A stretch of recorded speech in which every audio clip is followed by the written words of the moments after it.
السلام علیکم ناظرین اس وقت دنیا میں تیسری عالمی جنگ کی تیاریاں زور و شوروں پر ہیں اور بین الاقوامی دنیا میں ایک ہلچل مچا ہوا ہے۔ پچھلے دنوں ناظرین سعودی عرب اور پاکستان کا دفاعی معاہدہ ہوا تھا جس نے دنیا میں ہلچل مچا دی ہے۔ عرب اور اسرائیل کا جنگ ہے، امریکہ اور روس کے درمیان بھی حالات کشیدہ ہیں، یوکرین اور روس کے درمیان بھی جنگ چل رہا ہے۔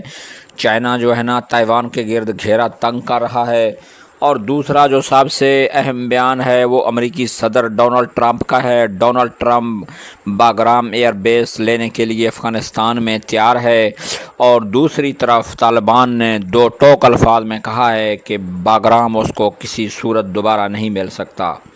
تو ناظرین ہم باگرام ایئر بیس پہ نظر ڈالتے ہیں کہ باگرام ایئر بیس امریکہ لینے میں کیوں اتنا دلچسپی لے رہا ہے۔ تو سب سے پہلے ہم اس کا تھوڑا سا آپ کو ہسٹری بتاتے ہیں، اس کے آگے آپ کو بتائیں گے کہ امریکہ کیوں باگرام ایئر بیس لینے کے لیے بےتاب ہے۔ دنیا کے سب سے بڑی طاقت کا غرور تھا باگرام کسی زمانے میں، لیکن آج وہی اڈہ امریکہ کی سب سے بڑی شکست کی یادگار ہے۔ یہ باگرام ایئر بیس وہ نام جو افغانستان کی جنگی تاریخ کو ہمیشہ کے لیے بدل گیا ہے۔ سوال یہ ہے کہ آخر باگرام کی حقیقت کیا ہے، یہ اڈہ امریکہ کے لیے کیوں اتنی اہمیت رکھتا ہے۔ سن 1989 میں سوویت افواج افغانستان میں داخل ہوئیں تو روس نے سمجھا تھا اگر زمین پر قبضہ رکھنا ہے تو فضا پر بھی مکمل کنٹرول ضروری ہے۔ چنانچہ کابل کے شمال میں ایک ڈیوی ہکل فوجی اڈہ تعمیر ہوا۔ باگرام ایئر بیس یہ تقریباً مربع کلومیٹر 5000 ایکڑ پر پھیلا ہوا تھا۔ اس کے دو بڑے رن وے تھے، ایک 3.5 کلومیٹر لمبا جس میں B-52 جیسے دیوی ہیکل طیارے اتر سکتے تھے، دوسرا نسبتاً چھوٹا رن وے۔ یہ صرف ایک ایئر بیس نہیں بلکہ مکمل عسکری شہر تھا۔ ہتھیاروں اور گولہ بارود کے بڑے ذخائر، گاڑیوں اور طیاروں کے ورکشاپ، سینکڑوں بستروں پر مشتمل افغانستان کا سب سے بڑا فوجی ہسپتال، خفیہ جاسوسی مراکز، ہیلی پیڈ، 20,000 سے زائد فوجیوں کی رہائش گاہیں۔ باگرام گویا روسی طاقت کا قلعہ تھا، لیکن وقت گزرتا گیا، روس کی پسپائی اختیار کرنی پڑی۔ تو ناظرین اس کے بعد یہ باگرام کسی نئے مالک کا انتظار کرتا رہا۔ 9/11 کے بعد جب امریکہ نے افغانستان پر حملہ کیا تو پینٹاگان کے لیے سب سے موزوں جگہ یہی تھی۔ باگرام تیار شدہ، وسیع اور کابل کے قریب، امریکہ نے اسے اثر نو تعبیر کیا۔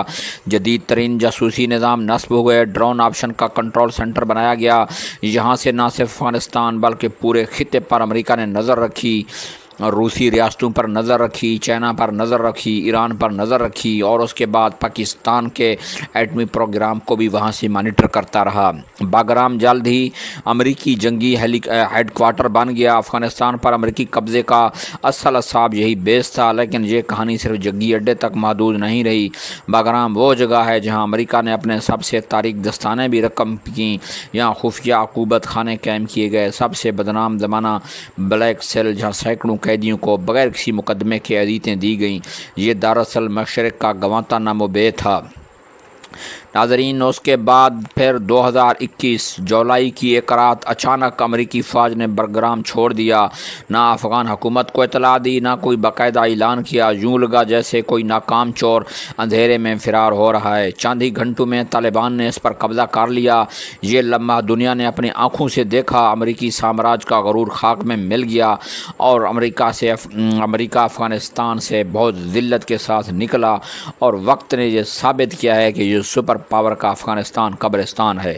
آج بھی ذلت امیز انخلا کے بعد امریکی رہنما بار بار باگرام کو واپس لینے کی خواہش ظاہر کرتے ہیں۔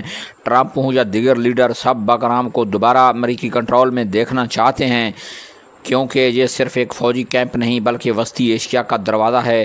اس بیس سے ایران، پاکستان، چین اور روس سب کو بیک وقت دباؤ میں رکھا جا سکتا ہے، لیکن طالبان نے صاف انکار کر دیا ہے۔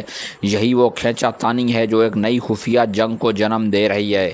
ناظرین یہ تو اس کو ہم خفیہ جنگ ابھی کہہ رہے ہیں، لیکن حقیقت میں یہ تیسری عالمی جنگ کی صف بندی ہو رہی ہے، جس میں ایک طرف پاکستان، روس، چین، سعودی عرب اور خلیجی ممالک ہوں گے، دوسری طرف برطانیہ، انڈیا اور امریکہ اور اس کے اتحادی ہوں گے۔ ہم اپنے پہلے ویڈیو میں پیش گوئی کر چکے ہیں کہ پہلی جنگ عظیم اور دوسری جنگ عظیم میں امریکہ اور اس کے اتحادیوں نے جیت لیا تھا، ان کو فتح ہوا تھا جاپان کے اوپر ایٹمی حملے کر کے، انہوں نے وہ جنگ جیت لی تھی۔ لیکن ابھی میں پیش گوئی کر رہا ہوں کہ اس تیسری عالمی جنگ میں امریکہ اور اس کے اتحادیوں کو شکست ہوگا، چونکہ ابھی وہ حالات نہیں ہیں جو دوسری جنگ عظیم کے وقت تھے۔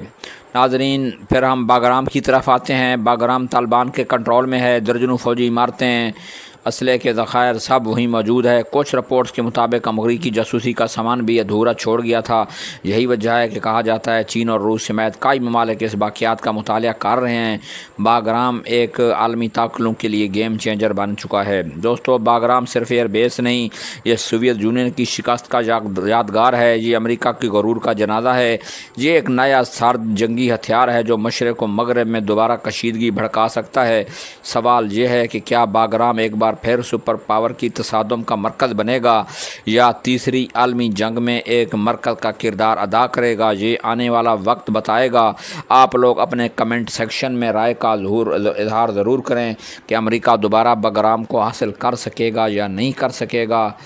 تو ناظرین، اس کے ساتھ ہمارے ویڈیو کو لائک کریں، ہمارے چینل کو سبسکرائب کریں۔ اب تک اتنا ہی، اجازت چاہتے ہیں۔ اللہ حافظ۔